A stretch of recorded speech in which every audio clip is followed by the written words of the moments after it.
Salah satu daripada keistimewaan mukjizat yang dimiliki oleh Nabi Isa AS, sehari selepas kelahiran baginda telah pun mampu bercakap, menguraikan dengan jelas dan membersihkan nama ibunya Maryam yang dituduh buruk akhlaknya. Nabi Isa bukan satu nama yang asing bagi kita, dan banyak sejarah-sejarah telah pun mengungkapnya cerita tentang Nabi Isa AS. Dan kemuncak daripada itu, Nabi Isa telah pun dianggap sebagai seorang tukang sihir, difitnah sebagai seorang tukang sihir oleh kelompok Yahudi dan kelompok satu lagi daripada agama lain. Dan ianya telah pun disalib pada kepercayaan pada waktu itu, tetapi pemuda yang disalib itu adalah bernama Yahuda. Dan Allah Subhanahu Wa Taala mengangkat Nabi Musa ke langit, dan Nabi Musa akan turun semula ke bumi pada akhir zaman. Assalamualaikum, salam sejahtera. Mudah-mudahan selamat kita bergabung kembali dalam rancangan Halakah. Dan Alhamdulillah, pada episod kali ini kita akan masuk kepada satu lagi jurus perbincangan yang sangat penting, iaitu salah satu daripada tanda kiamat besar, iaitu turunnya Nabi Isa AS. Dan kepada yang baru saja bersama kami, barangkali tidak sempat mengikuti pada minggu-minggu berikutnya, Halakah mempunyai 30 episod, dan pastikan mudah-mudahan saudara dapat bergabung bersama kami dalam 30 episod yang akan kita bawakan hingga kepada episod yang terakhir, di mana kemuncaknya adalah kita akan bahaskan tentang proses berlakunya kiamat. Baik, saya ingin ucapkan selamat datang khususnya kepada bintang ilmuwan kita, iaitu Datuk Dr. Daniel Zainawidin. Assalamualaikum. Waalaikumsalam warahmatullahi wabarakatuh, Haji. Apa khabar? Syukur baik, Tuan Haji. Baik, kita ada Ustaz Tarmizi. Assalamualaikum Ustaz. Waalaikumsalam warahmatullahi wabarakatuh. Indikator kita yang sentiasa bersemangat, Alhamdulillah, Tuan Haji. memberikan bacaan-bacaan yang sangat indah sekali untuk menguatkan kita punya perbincangan. Topik kita adalah turunnya Nabi Isa. Jadi sebelum kita memulakan topik perbahasan pada rinci yang jelas ini, kita ingin dengarkan dulu huraian ataupun ayat yang akan dibacakan oleh yang berbahagia Ustaz Tarmizi. Silakan Ustaz. Baik, Assalamualaikum warahmatullahi wabarakatuh. Terima kasih kekanda yang saya kasihi Al-Fadhil Tuan Haji Ahmad Nur, dan juga bintang ilmuwan kita yang bahagia Datuk Dr. Daniel. Khabar tu? Baik, Alhamdulillah. Baik. Seterusnya tak lupa tuan-tuan dan puan-puan, para penonton yang budiman yang kasih Allah Subhanahu Taala. Saya tertarik dengan permulaan daripada Tuan Haji Ahmad Nur tadi tentang beberapa perkara berkait dengan Nabi Isa alaihissalam. Ada 2-3 perkara itu yang saya nak bacakan menerusi ayat yang saya dapat tangkap tadi, iaitu menerusi surah An-Nisa, ayat 157 dan 158. أعوذ بالله من الشيطان الرجيم بسم الله الرحمن الرحيم وقولهم إنا قتلنا المسيح عيسى ابن مريم رسول الله وما قتلوه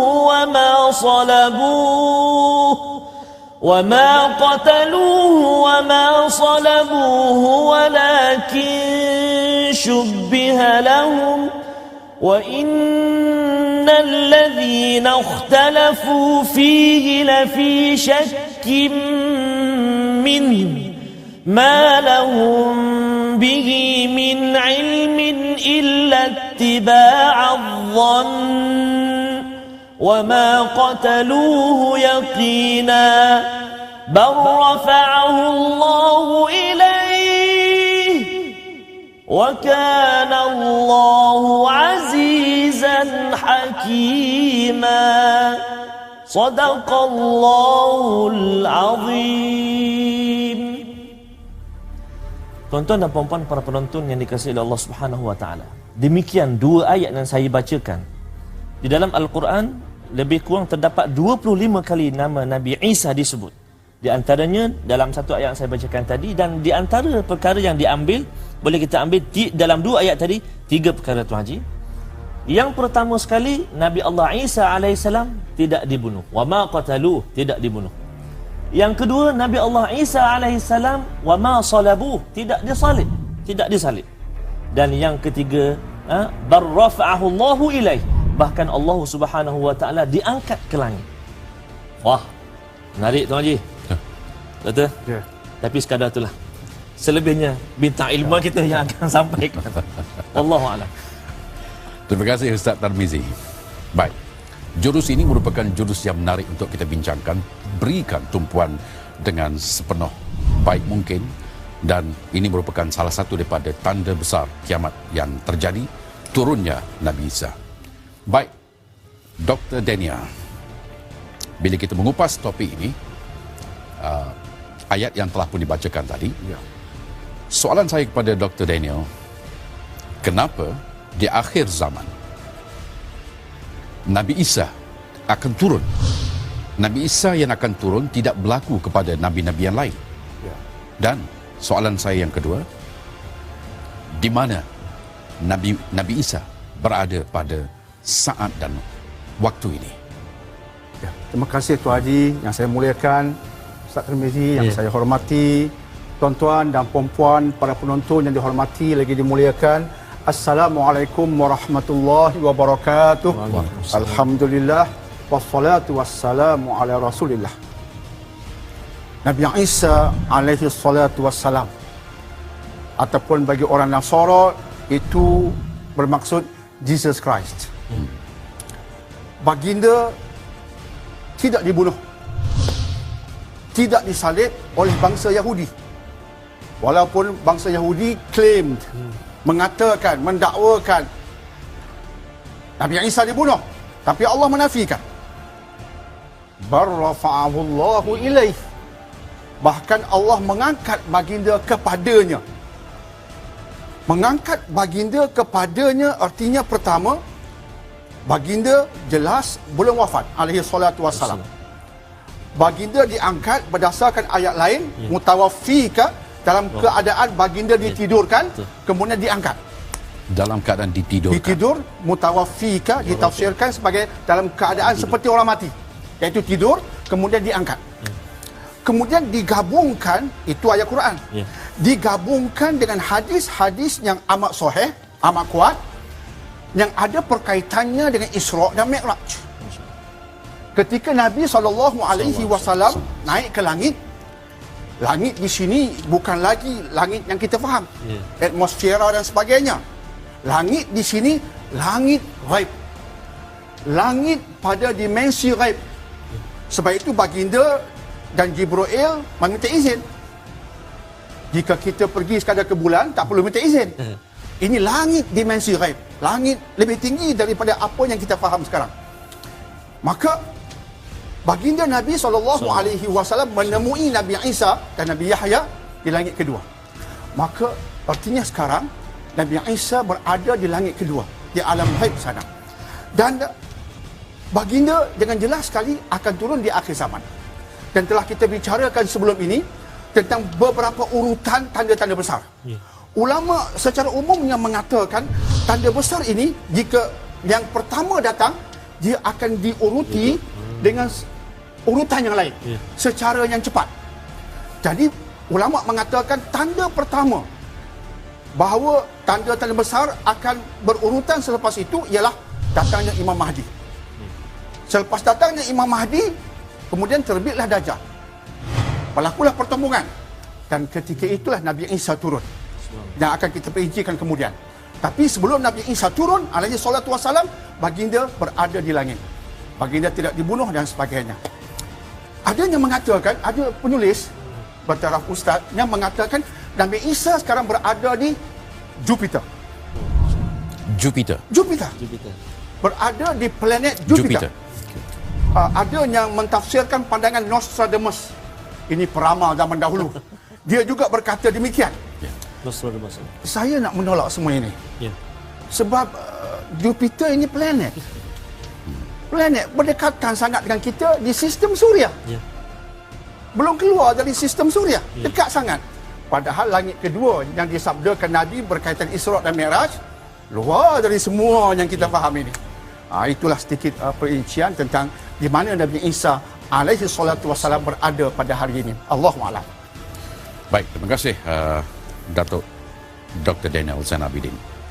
Penonton yang dimuliakan, pada penjelasan yang pertama tadi telah pun dijelaskan di manakah kedudukan ataupun diberikan penjelasan kepada kita di mana Nabi Isa AS berada. Jadi kita akan semak dulu beberapa fakta lain sebelum kita teruskan dalam halakah, dan jangan ke mana-mana, pastikan bersama kami dalam halakah. Ia pasti datang. Saudara penonton, kalau umur kita panjang, ditakdirkan umur kita panjang, kita mungkin barangkali dapat melihat Nabi Isa AS. Tapi bukan persoalan melihat Nabi Isa. Yang nak kita tegaskan di sini sebenarnya adalah mengikut ajaran yang dibawanya dalam untuk memperkukuhkan Islam yang telah pun berada di tahap yang sangat kritikal pada waktu itu, iaitu pada fasa masa yang keempat. Dan pelengkapnya, maka diturunkan Nabi Isa AS untuk membantu perjuangan yang dilakukan oleh Imam Al-Mahdi. Baik, soalan saya kepada Dr. Daniel, bilakah Nabi Isa AS akan diturunkan dan bagaimanakah caranya? Ya. Terima kasih Tuan Haji, Ustaz Tirmizi, tuan-tuan dan puan-puan yang dihormati lagi dimuliakan. Kita berada di fasa keempat, menanti datangnya Imam Mahdi, memasuki fasa kelima. Dekat sangat masanya, sebab kita sudah berada dalam fasa keempat. Akhirnya akan datang Imam Mahdi rahimahullah ta'ala. Imam Mahdi akan memimpin umat Islam secara yang adil, secara yang elok. Kemudian Allah menguji umat Islam dengan Dajjal. Datang Dajjal di era Imam Mahdi, menyebabkan huru-hara berlaku. Imam Mahdi, umat Islam tak mampu membunuh Dajjal. Maka Allah akhirnya menurunkan Nabi Isa alaihi salatu wassalam. Turunnya mengikut riwayat yang sahih, turun di Menara Putih, di timur Damsyik. Ini ada berkaitan dengan Syria sekarang. Sebab itu ketika tuan-tuan dan puan-puan melihat gelojak huru-hara berlaku di Syria, ia sudah memberi satu tanda bahawa era Dajjal, era Nabi Isa termasuk Imam Mahdi sudah berdekatan dengan kita. Maka Nabi Isa alaihi salatu wassalam, sebagaimana yang diriwayatkan oleh ahli hadis yang sahih, akan turun di Menara Putih di timur Damsyik. Ada perkaitan dengan Masjid Umawi, dan hadis sahih mengatakan baginda turun dengan tangan, kedua belah tangan baginda diletakkan di atas sayap dua malaikat. Satu riwayat mengatakan baginda itu berambut kerinting, kulitnya kemerah merihan, ada kata yang kekuningan sebagainya, lebih kurang begitulah. Dan baginda akan turun dan akhirnya baginda akan membunuh Dajjal. Membunuh Dajjal di mana? Di Bandar Lot. Bandar Lot pada hari ini memang dikaji oleh pengkaji-pengkaji. Dan mengikut kajian, satu kajian mengatakan Lot pada hari ini berada di bumi Israel. Sebuah military base, sebuah pusat ketenteraan di bawah Israel. Tidak mustahil Nabi Allah Isa AS turun mengejar Dajjal, dan hadis mengatakan ketika pintu kota dibuka, Dajjal melihat Nabi Isa, dia terus menjadi seperti garam yang cair. Dajjal ketika melihat wajah Nabi Isa terus menjadi seperti garam yang cair dalam air. Maka Dajjal sudah sedar, tamat riwayat aku hari ini. Dan benar seperti yang Nabi sabdakan, akhirnya Dajjal dibunuh oleh Nabi Isa. Jadi Nabi Isa Al-Masih, Nabi Isa Al-Masih, Nabi Isa yang benar, akhirnya membunuh Dajjal Al-Masih, Dajjal pendusta besar. Dan satu perkara yang Tuan Haji tanya tadi, belum lagi saya jawab secara terperinci, iaitu antara rahsia turunnya Nabi Isa ialah hendak menampakkan kepada bangsa Yahudi yang mengatakan dahulunya kami telah membunuh Isa, kami telah membunuh Jesus Christ, untuk menampakkan pada bangsa Yahudi, you all silap. Nabi Isa tidak mati. Walakin syubbiha lahum. Digantikan dengan seseorang yang menyerupai wajah Nabi Isa. Itu yang kamu bunuh, bukan Nabi Isa. Itu jawapannya. Itu jawapannya. Maka nak membetulkan dakwaan Yahudi bahawa kamu silap. Jadi, apatah lagi kita di akhir zaman, antara golongan yang hebat peranannya, positif ataupun negatif itu bab lain, hebat peranannya di akhir zaman ialah bangsa Yahudi. Sekarang kita lihat di pentas dunia sekarang, maka pada bangsa itu Allah nak tunjukkan you all silap. Dan yang kedua, nak betulkan orang Nasara. Di pentas dunia sekarang, orang Nasara peranannya besar hari ini. Nak tunjukkan pada Nasara, you all juga silap bila you all mengatakan Nabi Isa anak Tuhan. You all silap. Itu benda besar yang akan kita bicarakan lebih terperinci kemudian tentang peranan Nabi Isa alaihi salatu wassalam diturunkan Allah. Tetapi akhirnya yang kita bicarakan sekarang, baginda membunuh Dajjal Al-Masih di Lot. Itulah satu peranan besar yang dilakukan oleh Nabi Isa alaihi salatu wassalam. Baik, terima kasih Dr. Daniel. Pencerahan yang cukup baik. Penonton yang dimuliakan, jika kita ditanya, jika orang Islam ditanya, kenapa Nabi Isa yang Allah pilih untuk turun ke bumi, kenapa bukan Nabi-Nabi lain? Dua jawapan yang telah diberikan oleh Dr. Daniel tadi. Pertama, untuk memberikan bukti bahawa apa yang dilakukan oleh orang-orang Yahudi dan juga orang-orang Kristian itu merupakan satu kesilapan. Pertama, kepada Yahudi bahawa Nabi Isa tidak mati disalib, dan juga kepada orang-orang Kristian juga yang hal yang sedemikian. Baik, kita bukan untuk memperendahkan agama masing-masing, tetapi yang sedang kita bincangkan, kita sedang mengurus jusuk perbincangan daripada kacamata Islam yang sebenarnya. Kita terus tetap saling menghormati antara satu sama lain. Baik, kita dengarkan dulu satu ayat daripada indikator. Silakan. Baik, terima kasih kepada Tuan Haji yang saya muliakan, Dr. Daniel, para penonton, ibu ayah yang saya kasih sekalian. Memang benar kata Tuan Haji tadi, kita berbincang, kita berbahas juzuk-juzuk tentang ia pasti datang kiamat ini, sebenarnya adalah memberi peringatan juga kepada kita. Ya, tentunya daripada Allah Subhanahu Wa Taala. Allah Subhanahu Wa Taala rakamkan contohnya menerusi ayat-ayat suci Al-Quran tentang perihal hari kiamat ini. Di antaranya bertepatan dengan topik yang kita bincangkan pada saat ini, iaitulah tanda kedatangan hari kiamat menerusi Nabi Allah Isa alaihissalam. Iaitulah menerusi surah Az-Zukhruf ayat 61. Jom kita perhatikan apa kata Allah. A'udzu billahi minasy syaithanir rajim. Bismillahirrahmanirrahim. Wa innahu la'ilmun lis-sa'ati fala tamtarunna biha wattabi'un. Hadza siratun mustaqim. Sadaqallahul azim. Dan sesungguhnya Nabi Isa menjadi tanda kedatangan hari kiamat. Maka janganlah kamu ragu-ragu tentang hari kiamat itu, dan turutlah petunjukku. Inilah jalan yang lurus. Sadaqallahul azim.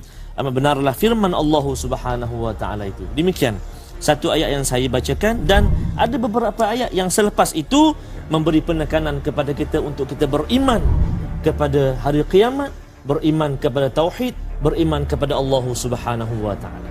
Wallahu a'lam. Baik, terima kasih Ustaz.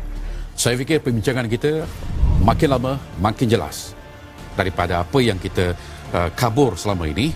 Makin lama makin jelas. Itu yang kita harapkan kepada penonton sebenarnya. Baik, Dr. Daniel, tadi telah pun diterangkan bahawa tugas utama Nabi Isa AS adalah untuk membunuh, untuk menamatkan riwayat Dajjal. Tapi mungkin dapat jelaskan kepada kita antara tugas-tugas lain yang juga akan dilaksanakan oleh Nabi Isa AS. Terima kasih Tuan Haji, Ustaz Tirmizi, tuan-tuan dan puan-puan yang dihormati lagi dimuliakan. Berdasarkan sebuah hadis yang diriwayatkan oleh Imam Muslim, itu tarafnya sahih, baginda SAW menceritakan tentang 4 tugas penting di samping membunuh Ad-Dajjal tadi. Di samping membunuh Dajjal tadi, ada 4 tugas penting yang baginda akan laksanakan berdasarkan sahih Muslim. Hadisnya bermula, la yanzilan nabnu Maryam hakaman adila. sampai ke hujung hadis. Bermaksud Nabi Isa akan turun pertama sebagai hakaman adilah, sebagai pemimpin penguasa yang adil. Itu penting. Terutama ketika Imam Mahdi meninggal dunia. Selepas Imam Mahdi meninggal dunia, Dajjal pun sudah dibunuh, datang pula Ya'juj dan Ma'juj dengan gelombang-gelombang yang dahsyat. Umat Islam masih ada ketika itu, maka Nabi Isa lah pemimpin mereka. Memimpin dengan baik. Yang keduanya, baginda akan membunuh babi. Dan yang ketiganya, baginda akan membatahkan salib. Dan yang keempatnya, baginda akan membatalkan hukum jizyah. Okey, imam yang adil telah kita bicarakan tadi. Mematahkan salib, kita mudah faham. Sebab golongan Nasara mengatakan Nabi Isa anak Tuhan. Dengan konsep Tritunggalnya. Quran mengatakan, sorry, you sesat dan menyesatkan bila you mengatakan Nabi Isa anak Tuhan. Tidak. Qul huwallahu ahad. Your God, Allah, He is only one. Tuhanmu namanya Allah, dia Ahad, dia Esa. Kita menafikannya. Maka Nabi Isa datang mematahkan salib untuk mengatakan aku bukan anak Tuhan. Dan kemudian membatalkan hukum jizyah, artinya akan berlaku peperangan yang pasrah betul. Tak ada maaf bagimu. Kita perang betul-betul. Itu maksudnya membatalkan hukum jizyah. Tuan Haji, boleh saya sentuh sikit tentang babi ini? Ya. Boleh ya? Ya. Sebab orang bertanya saya, Nabi Isa tak ada benda besar ke nak bunuh khinzir? Saya berkata benda besar telah kita bicarakan. Bunuh Dajjal, kemudian jadi imam yang adil, patahkan salib, besar dah tu. Tapi membunuh babi. Orang bertanya, profesor bertanya saya, mengapa ya benda seperti itu Nabi Isa nak buat? Baik. Malaysia pada tahun 1999 membunuh babi. Malaysia 1999 Malaysia bunuh babi. Sebab konteks ketika itu berlaku JE. Japanese encephalitis. Kuman menyerang otak, membunuh manusia, datang dari babi. Kita bunuh babi. Bunuh semua babi. Bunuh semua babi. Jadi, boleh pula. Boleh sebab dalam konteks, bukan sengaja nak bunuh. Dalam konteks ada penyakit berbahaya. Apatah lagi kita lihatnya, kajian-kajian mengatakan babi ini dengan lahmal khinzirnya, daging babi itu bawa kuman yang banyak. Kemudian ada studi mengatakan flu, kuman virus flu dalam babi ini dia boleh melahirkan penyakit yang menyerang bukan satu negara, pandemik boleh seluruh dunia. Pakar-pakar virologi mengatakan di kerongkong babi ini dia ada sel-sel yang dipanggil sebagai mixing vessel. Mixing vessel ini takungan yang boleh menerima virus-virus dari manusia, dari burung dan sebagainya. Babi terima dan dia ubah virus semua itu. Dia ubah menjadikan virus baru. Dan virus baru itu babi keluarkan untuk bunuh manusia. Itu berlaku pandemik. Ini pakar-pakar virologi mengatakan untuk menampakkan betapa bahayanya babi. Tapi nak kaitkan dengan mengapa Nabi Isa membunuh babi? Ya. Mungkin kita bincang kemungkinan. Nabi SAW menyebut hanya sepintas lalu baginda akan membunuh Ba'alib Bahya. Tapi kita faham Malaysia pernah membunuh. Mungkin dalam konteks ketika itu berlaku wabak yang menakutkan, menyebabkan perkara itu baginda kena ijtihad, bertindak cepat untuk melakukannya. Allahu a'lam. Tidak mustahil itu berlaku. Itu Haji. Ya. Baik, penonton yang dimuliakan, binatang, haiwan yang bernama babi ini tidak akan tertinggal walaupun seekor sekalipun. Perkara ini akan berlaku dalam fasa masa keempat. Babi tidak akan tersisa lagi dalam fasa masa keempat apabila ianya akan dibunuh semuanya oleh Nabi Isa AS. Ketahui lebih banyak lagi yang akan kita kupas selepas ini. Jangan ke mana-mana, teruskan bersama kami dalam Halakah Ia Pasti Datang. Baik penonton, kita terus bergabung lagi dalam Halakah Kiamat Ia Pasti Datang. Dan sebelum kita memulakan perbincangan kita, baiknya kita semak juga. Kita semak juga doktor, sejauh mana ingatan dan juga kefahaman masyarakat tentang Nabi Isa AS. Jadi sama-sama kita saksikan dulu penonton kita tadi di antara sedikit semakan kita terhadap beberapa anak-anak muda, anak-anak kita sebenarnya yang memberikan jawapan-jawapan yang saya rasa penting untuk kita menilai kembali di mana situasi yang sebenar dan pemahaman kita tentang Nabi Isa. Baik, Kita teruskan sama dengan Dr. Daniel. Mungkin dapat Doktor jelaskan juga, tadi telah pun disentuh tentang tamatnya riwayat Dajjal di tangan Nabi Isa AS. Tapi saya ingin pergi dengan lebih terperinci. Mungkin Doktor boleh jelaskan lagi, dan juga bagaimana Nabi Isa menangani ancaman yang dibuat oleh Ya'juj dan Ma'juj. Ya. Terima kasih Tuan Haji, Ustaz Tirmizi, tuan-tuan dan puan-puan yang dirahmati lagi dimuliakan. Dajjal, Ya'juj dan Ma'juj ni dua makhluk luar biasa di sudut kejahatannya, bukan kebaikannya. Maka di samping Nabi Isa alaihi salatu wassalam membunuh babi dan sebagainya, maka ada kerja besar yang baginda kena lakukan. Sebelum saya sambung Tuan Haji, sedarkah kita ada 2 bilion khinzir di dunia sekarang? 2 bilion. 2 bilion. Dan setiap minggu disembelih lebih kurang 25 juta khinzir setiap minggu. Banyak? Okay. Jadi telah kita bicarakan bab khinzir tadi. Cuma ini fakta tambahan. Ya. Okay. Datang Imam Mahdi. Itu pertanda besar bahawa tanda-tanda besar akan berurutan. Maka datang pula Dajjal. Melahirkan malapetaka yang pelbagai di alam mayapada ini. Maka Nabi Isa alaihissalatu wassalam akan turun di Menara Putih di timur Damsyik, di penjuru Syria yang sedang bergelojak pada hari ini. Turunnya, tangan baginda diletakkan di atas 2 sayap malaikat. Maka baginda akan membunuh Dajjal, mengejar dulu bersama umat Islam, mengejar, kemudian Dajjal lari, akhirnya dibunuh di Lod. Telah kita sebutkan juga tadi. Lod pada hari ini sebagai pusat ketenteraan Israel. Maka akhirnya matilah Dajjal. Umat Islam hidup aman. Dan selepas lebih kurang 7-8 tahun pemerintahan Imam Al-Mahdi, meninggallah Imam Al-Mahdi rahimahullah ta'ala. Maka umat Islam dipimpin oleh Nabi Isa. Hadis mengatakan saki-baki umat Islam yang masih hidup, Nabi Isa alaihi salatu wassalam datang menyapu wajah mereka dengan doa. Setiap wajah semoga diberkati oleh Allah. Itu hadis sahih. Tiba-tiba Allah uji umat Islam dengan Ya'juj dan Ma'juj. Ya'juj dan Ma'juj akan kita perincikan insya-Allah pada minggu hadapan. Perinciannya. Ya. Siapakah Ya'juj dan Ma'juj, bersembunyi di mana sekarang mereka itu? Minggu depan. Minggu depan. Ya. Tapi secara ringkasnya, datang pula Ya'juj dan Ma'juj. Ya'juj dan Ma'juj ini ketika ia datang, ia membunuh manusia di atas muka bumi.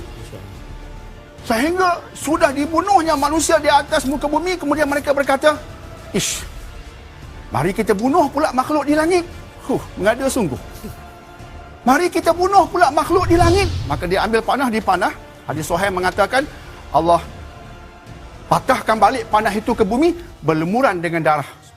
Kononnya kita berjayalah membunuh makhluk di langit. Dia menyangka demikian. Mereka menyangka dia dah berjaya membunuh makhluk di langit. Makhluk di langit. Ya. Begitulah kekejaman Ya'juj dan Ma'juj. Maka Nabi Isa alaihi salatu wassalam dan umat Islam terpaksa bertembur dengan Ya'juj dan Ma'juj. Ya'juj dan Ma'juj ini berdasarkan hadis jumlahnya teramat ramai. Dan mereka tak mampu dibunuh oleh umat Islam yang dipimpin oleh Nabi Isa. Ini kenyataan penting. Ya'juj dan Ma'juj tak dapat dibunuh oleh Nabi Isa dan umat Islam ketika itu.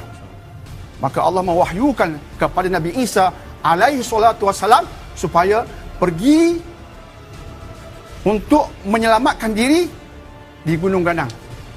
Maka bukit yang dipilih mengikut hadis ialah Bukit Tur Sina.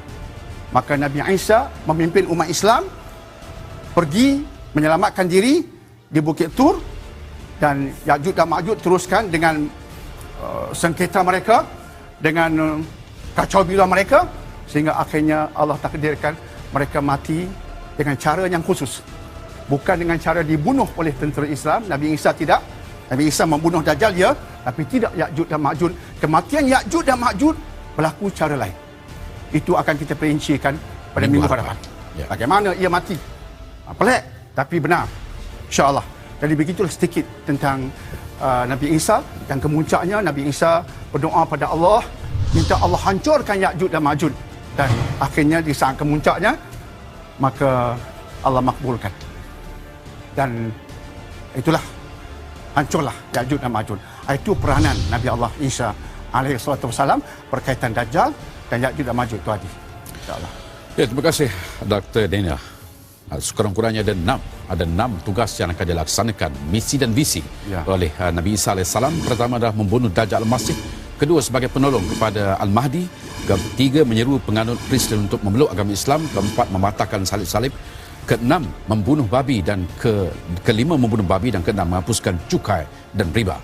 Itu di antara 6 tugas vision dan mission yang akan dilakukan oleh Nabi Isa AS di atas muka bumi ini sebaik saja diturunkan oleh Allah Subhanahu Wa Taala. Baik, kita akan semak semula beberapa fakta yang lain selepas ini. Jangan ke mana-mana, teruskan bersama kami dalam halakah insya-Allah ia pasti datang.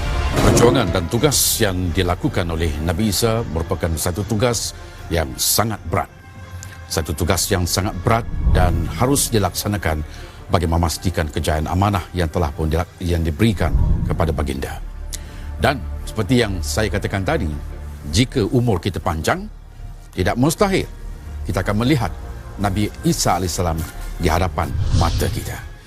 Baik, Dr. Daniel, ada pendapat yang berhujah Nabi Muhammad sallallahu alaihi wasallam itu adalah utusan ataupun nabi yang terakhir. Kenapa adanya pula Nabi Isa selepas itu? Ya. Orang cepu mas tu Ustaz. Masya-Allah. Tuan Haji, Ustaz Tirmizi, tuan-tuan dan puan yang dihormati lagi dimuliakan. Soalan besar. Malah non-Muslim juga mengatakan, sebahagian mengatakan itu menandakan Nabi Isa lebih agung berbanding Nabi Muhammad. Sebab yang terakhir, sebenar-benarnya terakhir Nabi Isa, bukan Nabi Muhammad. Bahaya tu. Sebab itu bila kita bicarakan perkara seperti ini, kita kena letakkan di hadapan kita prinsip tonggak dulu. Dan perbincangan yang lain mesti hanya merujuk pada tonggak itu. Jangan melanggar tonggak. Contoh bila kita bicarakan, dalam bentuk contoh, kita nak bicarakan pahala-pahala solat sunat. Sebagai contoh, solat sunat ini, duha ada kelebihan ini, okey. Tapi tonggaknya bereskan yang 5 dulu. You nak bincang solat sunat tak apa, tapi jika yang 5 tonggak ni tak beres, tak ada faedah bincang solat sunat. Itu dulu. Sama juga bila kita bicarakan tentang Nabi Isa alaihi salatu wassalam. Tentang turunnya Nabi Isa ini, riwayatnya mutawatir, Ustaz, Tuan Haji. Mutawatir, bukan sekadar sahih. Lebih tinggi lagi, mutawatir. Walaupun ada yang cuba menolak di kalangan tokoh Islam. Contoh Syekh Shaltut. Syekh Shaltut mengatakan tidak qat'i tentang turun Nabi Isa, tidak qat'i. Tapi sebenarnya pendapat itu, walaupun kita menghormati Syekh, tapi kita tidak boleh menerima sebab riwayat tentang turunnya Nabi Isa alaihi salatu wassalam mutawatir. Kurang-kurangnya mutawatir maknawi dari segi maksud. Maka Nabi Isa akan turun. Nabi Isa turun bukan membawa agama baharu, itu penting. Bukan membawa agama baru. Tidak. Tapi mengikut syariat Nabi Muhammad sallallahu alaihi wasallam. Apa dalilnya? Dalil pertama, ketika baginda turun di Menara Putih, telah kita sebutkan tadi. Ketika itu umat Islam, mengikut riwayat yang kuat, umat Islam sedang bersedia untuk solat subuh. Imam Mahdi di depan. Ketika Imam Mahdi melihat Nabi Isa, baginda mengenali Nabi Isa alaihi salatu wassalam, maka menjemput Nabi Isa menjadi imam. Nabi Isa menolak. Imam kamu dari kalangan kamu, lebih kurang maksudnya. Nabi Isa solat di belakang mengikut imam yang bersolat mengikut syariat Nabi Muhammad sallallahu alaihi wasallam. Sekaligus Nabi Isa makmum mengikut cara solat Nabi Muhammad sallallahu alaihi wasallam. Itu tentang solat tiang agama. Maka itu bukti kuat, terkuat bahawa Nabi Isa pengikut syariat Nabi Muhammad sallallahu alaihi wasallam. Itu pertama. Yang kedua, baginda mengikut hadis sahih yang kuat juga, hadis sahih, hadis Imam Muslim, baginda akan melakukan umrah dan haji. Hadis yang terperinci mengatakan baginda akan sampai di Fajjar Rauha antara Mekah dan Madinah. Fajjar Rauha, kemudian melakukan umrah haji. Artinya umrah haji itu mengikut syariat Nabi Muhammad sallallahu alaihi wasallam. Ini hujah-hujah yang kuat untuk menampakkan Nabi Isa bukan datang membawa syariat baharu. Baginda datang hanya untuk menyempurnakan misi yang ada berkaitan dengan baginda. Yang ada berkaitan dengan baginda ialah untuk menampakkan bangsa Yahudi tersilap. Yang keduanya untuk betulkan Nasara yang mengatakan baginda anak Tuhan. Ada misi yang belum selesai. Baginda nak selesaikan di akhir zaman. Dan ketika baginda turun untuk selesaikan itu, baginda mengikut syariat Nabi Muhammad SAW. Itu penting. Berapa lama baginda di dunia ini? Berapa lama? Ada dua riwayat yang sama-sama kuat. Satu riwayat mengatakan baginda akan berada di bumi ini 7 tahun. Ada riwayat mengatakan 40 tahun. Ada ulama menggabungkan kedua-dua riwayat dengan mengatakan tidak mustahil. Ini pandangan sebab riwayat itu nampak berbeza sikit, maka lahirlah ijtihad pandangan. Ada ulama menggabungkan riwayat itu dengan mengatakan mungkin ketika baginda dahulunya menjadi rasul sebelum Nabi Muhammad SAW diutus, umur baginda 33 tahun. Kembali semula 7 tahun. Campur 40 tahun. Tapi Nabi Isa paling pendek, Ustaz. Ya, pendek. Umurnya kalau dari segi umurnya 40 tahun saja. 40 tahun. Jadi kalau kita gabung 40 tahun. Tapi ada pendapat yang mengatakan tidak. Ketika di akhir zaman turun 40 tahun. Ini semua pandangan-pandangan. Tapi yang penting ialah yang disepakati mutawatir riwayatnya baginda pasti turun. Alaihi salatu wassalam. Tentang baginda mungkin berkahwin. Ya, dan sebagainya, itu kemungkinan yang boleh berlaku. Ada pandangan-pandangan seperti itu. Baginda tidak berkahwin, mungkin di akhir zaman turun akan mengikut syariat Nabi Muhammad dalam kepelbagaiannya termasuk berkahwin, dan akhirnya baginda akan wafat. Ketika baginda wafat itu, hadis sahih mengatakan umat Islam akan solat bagi mayat yang mulia Nabi Isa alaihi salatu wassalam, dan dimakamkan di Madinah. Ada pendapat mengatakan di sebelah makam Rasulullah sallallahu alaihi wasallam. Semua itu pandangan-pandangan yang baik. Pandangan-pandangan yang memuliakan seorang Rasul. Masya-Allah. Itu aja. Baik, terima kasih Dr. Daniel. Silakan Ustaz Tarmizi barangkali untuk indikator kita yang terakhir bagi minggu ini. Ya, untuk indikator yang terakhir ini saya nak kaitkan tadi doktor ada sebut tentang Nabi Allah Isa menyapu manusia yang pada ketika itu, dan setelah 6 tugas tadi bagaimana keadaan ataupun suasana ketika itu, barangkali ayat ini menjelaskan kepada kita menuju surah An-Nisa ayat 159. Jom kita perhatikan. Bismillahirrahmanirrahim. Wa in min ahlil kitab illa la yu'minanna bihi qabla mautih wa yawmal qiyamati yakunu alaihim shahida. Sadaqallahul azim. Maksudnya, dan tidak ada seorang pun dari kalangan ahli kitab melainkan ia akan beriman kepada Nabi Isa sebelum matinya, dan pada hari kiamat kelak Nabi Isa akan menjadi saksi terhadap mereka. Inilah ayat yang saya kaitkan tadi di antara peristiwa ataupun suasana tatkala pada masa zaman Nabi Isa itu setelah tugasnya tadi ke-6 tugas. Wallahu a'lam. Tuan Haji, ayat tadi mungkin Ustaz sebut dah cukup cantik tadi. Bagi ramai ulama mengatakan di akhir zaman orang yang bukan Islam di sudut ahli kitab, contoh Nasara, semua akan masuk Islam. Subhanallah. Berdasarkan ayat ini. Begitu Ustaz ya? InsyaAllah. Semua akan perlu Islam sebelum akhirnya baginda wafat. InsyaAllah. Baik. Penonton yang dimuliakan, Nabi Isa AS, seperti yang telah pun dijelaskan oleh ahli panel kita, bintang ilmuwan kita Dr. Daniel Zainabidin, akan melaksanakan tugas yang diamanahkan kepada baginda. Dan kita melihat bahawa cabaran dalam fasa masa keempat ini merupakan satu fasa yang sangat berat, getir dan serba sekali penuh perjuangan. Namun banyak benda yang tertarik sebenarnya dengan apa yang telah pun disampaikan dan dijelaskan oleh gabungan kedua mereka. Tapi salah satu yang ingin saya khabarkan bahawa selepas masuk dalam fasa masa yang kelima, tidak akan ada seekor babi sekalipun di atas muka bumi ini. Itu kesan daripada perjuangan yang dilaksanakan oleh Nabi Isa AS. Bermakna proses fasa masa keempat masuk ke dalam fasa masa yang kelima ini, Allah Subhanahu Wa Taala akan menyediakan satu ruang masa, satu kehidupan baru yang jauh lebih aman, yang jauh lebih indah, yang jauh lebih suci daripada tempoh fasa masa keempat yang sedang kita lalui ini. Proses itu pasti akan terjadi, pasti akan berjalan, dan perjuangan Nabi SAW untuk menegakkan, membantu perjuangan umat Nabi Muhammad sallallahu alaihi wasallam. Baik, Halakah mengucapkan jutaan terima kasih kepada Datuk Dr. Daniel Zainal Abidin dan juga Ustaz Ahmad Tarmizi Abdul Rahman yang telah pun memberikan gabungan yang cukup padu bagi memberikan huraian dan penjelasan yang sangat mampan kepada kita. Dan saudara jangan lupa pada minggu hadapan kita akan membicarakan satu lagi topik penting dalam jurus fasa masa keempat.